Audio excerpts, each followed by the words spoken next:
એક યુવાન સ્વામીશ્રી પાસે આવ્યો. સ્વામીશ્રીને પહેલેથી ઓળખતા હતા. એને સાધુ થવાની પણ વાત કરી હતી. અમેરિકામાં આવ્યા પછી ઘણા ધંધા બદલ્યા. હજી જીવનમાં સેટ ન થતા સ્વામીશ્રીને કહે, બાપા, હવે તો કંટાળી ગયો છું.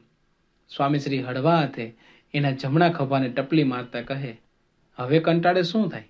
પહેલા કહ્યું ત્યારે સાધુ થયો તો બરાબર છે, પણ હવે તો કેટલાય ડાળા પાખાડા વળગી ગયા.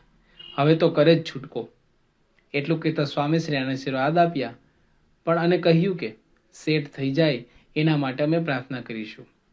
30/5/2004 એડિસન. હર્ષ લુલા નામનો નાનો બાળક સ્વામીશ્રીને કહે, મારે પ્રશ્ન પૂછવો છે, પૂછું? સ્વામીશ્રી કહે, પૂછને. એ કહે, બાપા, તમે દાંત બહાર કાઢો છો તો બ્રશ કઈ રીતે કરો છો? સ્વામીશ્રી કહે, હું બ્રશ નથી કરતો, ઉલ ઉતારી અને કોગળા કરી લઉં છું. આટલી બધી વ્યસ્તતા વચ્ચે નાના બાળકના આવા નાદાન પ્રશ્નનો પણ સ્વામીશ્રીએ સ્વસ્થતાથી ઉત્તર આપી અને બાળકને રાજી કર્યો.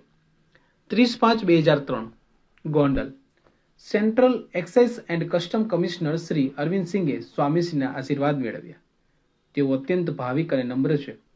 વાતચીત દરમિયાન તેઓ કહે, गुरु ग्रंथ साहिब में लिखा है कि जो नारायण के साथ नहीं है उसके साथ नहीं रहना चाहिए, जो नारायण के साथ है उसके साथ रहना चाहिए. तो आप तो स्वयं नारायण के स्वरूप है. સ્વામીશ્રીએ વાતને વાળતા કહ્યું, ભગવાન કે સાથ રહેના ही चाहिए. શ્રી અરવિંદ સિંહ તો સ્વામીશ્રીનો મહિમા ગાવામાં જ ગુલતાન હતા. તેઓ કહે, हमारे गुरुजियों ने कहा है कि संत लोगों के दर्शन बहुत करने चाहिए, बार बार करने चाहिए. उनके दर्शन से हमारे पाप संताप दूर हो जाते हैं. 30/5/2003 गोंडल. ઉપરાષ્ટ્રપતિ ભૈરોસિંહ શેખાવત સ્વામીશ્રીની મુલાકાતે આવ્યા. श्री शेखावत कहे, स्वास्थ्य कैसा है? स्वामीश्री के, अच्छा है, भगवान की कृपा से. डॉक्टर की मना है ज्यादा प्रवास करने की, मगर जब तक शरीर चलता है तब तक करते हैं. श्री शेखावत कहते, ज्यादा करते हो? स्वामीश्री कहे, आप भी घूमते रहते हो. श्री शेखावत कहे, मैं द्वारका से आया हूँ, बहुत ही बढ़िया मंदिर है, कई वर्षों से इच्छा थी दर्शन करने की, बेट व द्वारका भी गए थे. स्वामीश्री कहे, 4 धाम में से एक द्वारिका मुख्य धाम है और 12 ज्योतिर्लिंग में सोमनाथ गिना जाता है. श्री शेखावत जी कहे, द्वारका भी जा आया, सोमनाथ भी जा आया.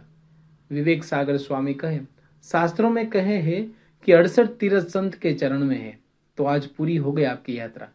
श्री शेखावत कहे, स्वामी जी तरफ हाथ जोड़ीने, हाँ, पूरी हो गई. બ્રહ્મ વિહારી સ્વામી કહે, સ્વામી, મુખ્ય તો આખા દેશની જવાબદારી એમના હાથમાં છે. શ્રી શેખાવત તેઓને અટકાવતા જ વચ્ચે બોલી ઉઠ્યા, जवाबदारी तो साधु सन्यासियों संतों के हाथ है.